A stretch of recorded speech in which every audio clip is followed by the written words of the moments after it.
Okay, hi. So, this is my video about brain rot and why it's destroying our world and the youth and why we need to eliminate it as soon as possible. However, it's been brought to my attention that I'm not getting enough viewer retention, so I will be adding brain rot to this video. Um, it's not hypocritical because I said that it's not hypocritical. Like, if I acknowledge that it's not hypocritical, then it's not. So, there you go. Okay, so brain rot. God, where to start? I feel I should clarify what generation I'm a part of. I am Gen Z. I'm one of the older Gen Z as a 25-year-old.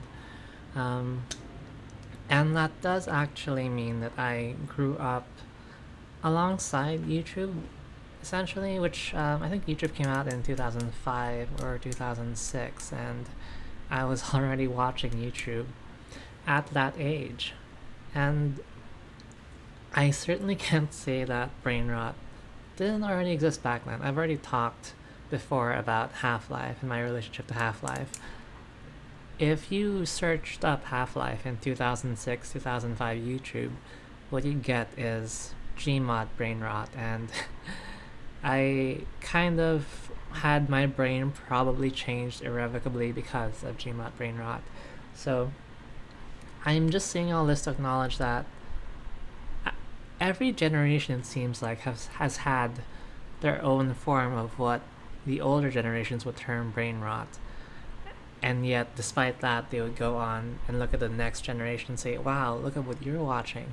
That's so messed up. I didn't have anything like that back when I was a kid, but you kind of did, because in relation to we all had kind of like technological booms, I guess, when it comes to brain rot. Like, okay, my analysis on this is not going to be that deep, but one would imagine that when television came along and, like, TVs became popular in every household, that the generation that didn't grow up with TVs kind of said, hey, this is like destroying the brains of our generation, and like I'm not happy about it.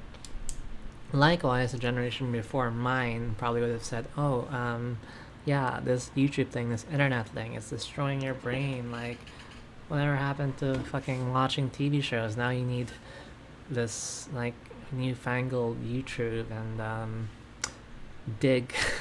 Okay, I was not a digger. I was a redditor. Fun fact. I mean, horrible fun fact. I am a redditor.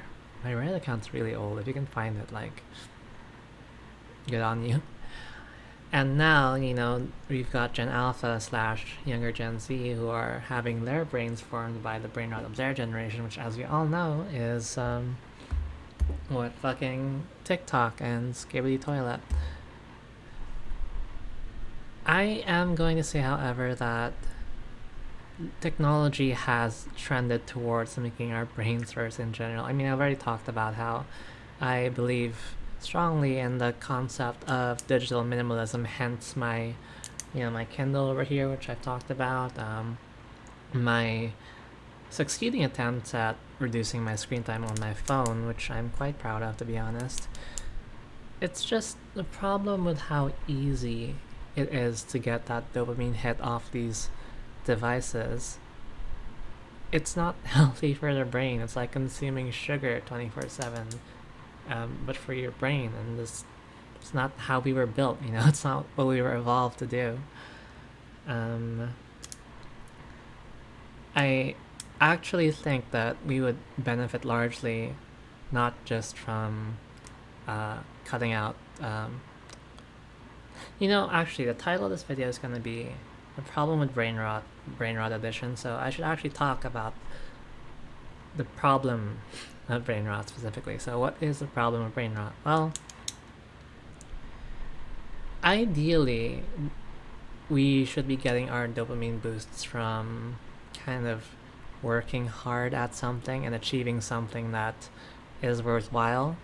And I mean, if you look at the happiest people in the world, the most successful people, they did not gain their happiness from, watching TV all day or watching YouTube all day. They did stuff, and because they did stuff, like stuff that was difficult, from that arose their success.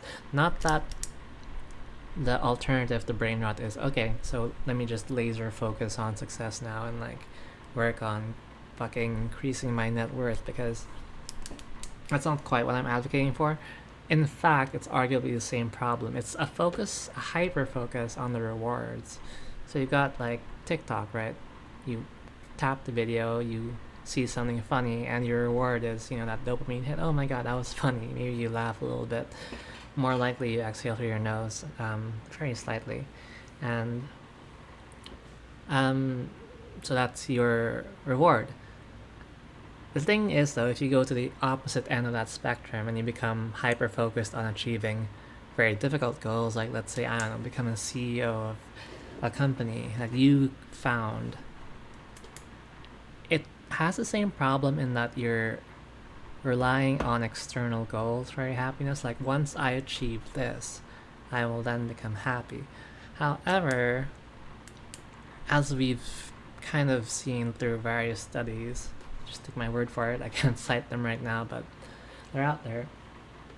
The more you hyper focus on your goals and on achieving this kind of nebulous thing that we call happiness, the less likely you are to actually reach those. So that does apply both to brain rot and both to being highly motivated to achieve some incredibly lofty goal.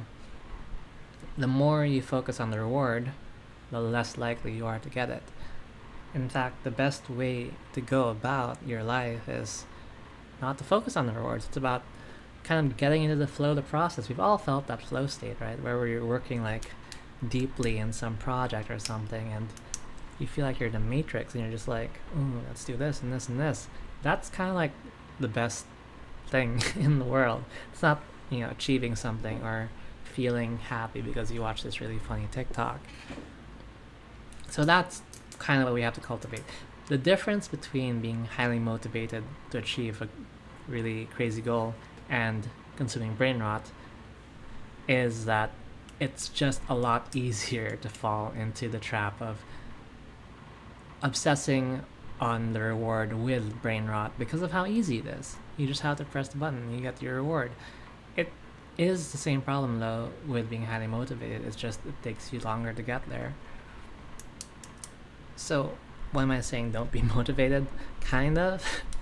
I mean, motivation is a fickle thing, and relying on that to get you where you want to be is unlikely, because it's kind of an emotion, motivation. You can't just have it on all the time, and if you're relying on that for your happiness, it's like relying on any feeling for your happiness. Okay, I know happiness is a feeling, but you know what I'm saying, like peace. You can't rely on something as fickle as an emotion to carry you to where you want to be. Not that you should even be relying on anything to carry you to where you want to be. Yeah, I want to talk more about this, but I actually probably need to gather my thoughts on it a bit more. General thesis though, the problem with brain rot is that it's easier to fall into the trap of reward, reward, reward. Press the button, get the reward, like the fucking pigeons and the pellets. It's an easy trap to fall into.